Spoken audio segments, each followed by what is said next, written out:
छठ पूजा।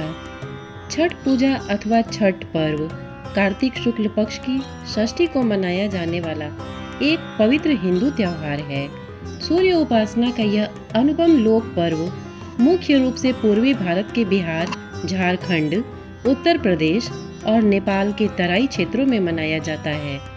उत्तराखंड का उत्तरायण पर्व हो या केरल का ओणम, कर्नाटक की रथ सप्तमी हो या बिहार का छठ पर्व, सभी इसके द्योतक हैं कि भारत मूलतः सूर्य संस्कृति के उपासकों का देश है तथा 12 महीनों के 30 त्योहार सूर्य के संवत्सर चक्र के अनुसार मनाए जाते हैं।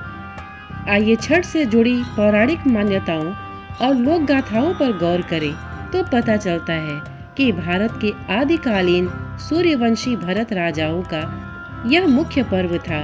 मगध के राजनीतिक इतिहास के साथ भी छठ की ऐतिहासिक कड़ियां जुड़ती हैं। बिहार में छठ पर्व। दीपावली के एक सप्ताह पश्चात बिहार में छठ का पर्व मनाया जाता है। एक दिन व रात तक समूचा बिहार व पूर्वी उत्तर प्रदेश गंगा के तट पर बसा प्रतीत होता है। इस दिन सूर्य देव की उपासना व उन्हें अर्घ्य दिया जाता है। भारत के बिहार प्रदेश का सर्वाधिक प्रचलित एवं पावन पर्व है सूर्य षष्ठी। यह पर्व मुख्यतः भगवान सूर्य का व्रत है। इस व्रत में सर्वतोभावेन सूर्य की पूजा की जाती है। वैसे तो सूर्य के साथ सप्तमी तिथि की संगति है, किंतु बिहार के इस व्रत में सूर्य के साथ षष्ठी तिथि का समन्वय विशेष महत्व का है। प्रमुख त्योहार। छठ बिहार का प्रमुख त्योहार है। छठ का त्योहार भगवान सूर्य को धरती पर धन धान्य के प्रचुरता के लिए धन्यवाद देने के लिए मनाया जाता है। लोग अपनी विशेष इच्छाओं की पूर्ति के लिए भी इस पर्व को मनाते हैं। पर्व का आयोजन मुख्यतः गंगा के तट पर होता है और कुछ गांवों में जहां पर गंगा नहीं पहुंच पाती हैं, वहां पर महिलाएं छोटे तालाबों अथवा पोखरों के किनारे ही धूमधाम से इस पर्व को मनाती हैं। षष्ठी देवी। इस तिथि को सूर्य के साथ ही षष्ठी देवी की भी पूजा होती है। पुराणों के अनुसार प्रकृति देवी के एक प्रधान अंश को देवसेना कहते हैं, जो कि सबसे श्रेष्ठ मातृका मानी गई हैं। ये लोक के समस्त बालकों की रक्षिका देवी हैं।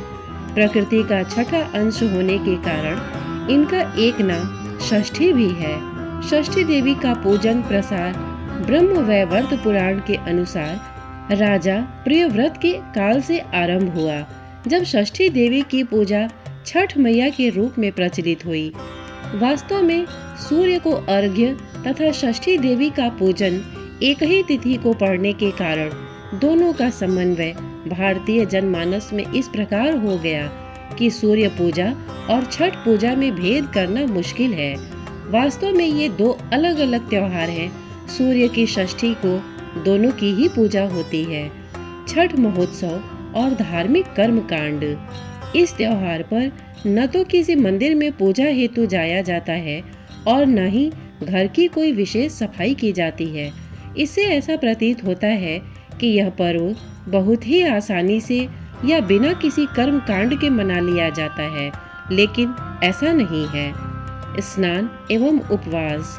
सांध्य सूर्य पूजा के एक दिन पहले श्रद्धालु शुद्धिकरण के लिए विशेष रूप से गंगा में डुबकी लगाते हैं तथा गंगा का पवित्र जल अर्पण हेतु घर साथ लाते हैं। पूरे दिन में उपवास रखा जाता है तथा श्रद्धालु देर शाम तक पूजा के बाद ही उपवास तोड़ते हैं। प्रसाद एवं अर्पण की वस्तुएं चावल का हलवा, पोड़ी तथा केला, यही इस दिन की विशेष भोजन सामग्री है। अर्पण के पश्चात इन्हीं भोज्य पदार्थों को मित्रों एवं संबंधियों में बांटा जाता है।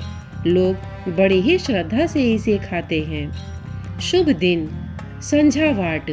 दूसरे दिन 24 घंटे का उपवास प्रारंभ होता है। दिन भर प्रसाद बनाने की तैयारी होती है तथा संध्या को भक्तगण छठ मैया का गीत गाते हुए नदी तट, जल कुंड या तालाब पर पहुंच जाते हैं। वहां पर अस्त होते हुए सूर्य को उपयुक्त प्रसाद का अर्पण किया जाता है। रात्रि के समय श्रद्धालु घर लौटते हैं, जहां पर एक अन्य महोत्सव प्रतीक्षारत होता है। गन्ने की टहनियों से बने एक छत्र के नीचे दीप युक्त मिट्टी के हाथी व प्रसाद से भरे बर्तन रखे जाते हैं। श्रद्धालु उपवास के समय जल भी ग्रहण नहीं करते हैं। सूर्योदय से ठीक पहले भक्तगण नदी तट की ओर पुनः छठ मैया के गीत गाते हुए प्रस्थान करते हैं तथा उदयमान सूर्य की उपासना अर्चना करते हैं। प्रार्थना के पश्चात प्रसाद प्रदान किया जाता है। व्रत विधान। छठ पूजा में कार्तिक शुक्ल चतुर्थी के दिन नियम स्नान आदि से निवृत्त होकर पवित्रता पूर्वक रसोई बनाकर भोजन किया जाता है। पंचमी को दिन भर उपवास करके सायंकाल किसी तालाब या नदी में स्नान करके भगवान भास्कर को अर्घ्य देने के बाद अलोना भोजन किया जाता है। षष्ठी के दिन प्रातःकाल स्नान आदि के बाद से संकल्प करें, ओम अद्य अमुक गोत्रो अमुक नमाहम मम सर्व पापन क्षय पूर्वक शरीर रोग्यार्थ श्री सूर्य नारायण देव प्रसन्नार्थ श्री सूर्य षष्ठी व्रत करिष्ये। संकल्प करने के बाद दिन भर निराहार व्रत करके सायंकाल किसी नदी या तालाब पर जाकर स्नान कर भगवान भास्कर को अर्घ्य प्रदान करें। अर्घ्य विधान। एक बांस के सूप में केला और विभिन्न प्रकार के फल, अलोना प्रसाद, ईख आदि रखकर सूप को एक पीले वस्त्र से ढक दे और धूप दीप जलाकर सूप में रखने के बाद दोनों हाथों में लेकर ओम एहि सूर्य सहस्त्रांशो तेजो राशे जगतपते अनुकंपया मां भवत्या गृहाणार्ध्य नमोस्तुते। इस मंत्र से 3 बार अस्ताचलगामी सूर्य को अर्घ्य प्रदान करें। रात्रि जागरण के बाद प्रातःकाल उदीयमान सूर्य को इसी प्रकार अर्घ्य देकर पारण करें। श्रोतागण, प्रस्तुत जानकारी आपको कैसी लगी हमें कमेंट करके अवश्य बताइएगा। साथ ही इसे सुनने के लिए आपने अपना बहुमूल्य समय दिया, इसके लिए आपका बहुत बहुत धन्यवाद। नमस्कार।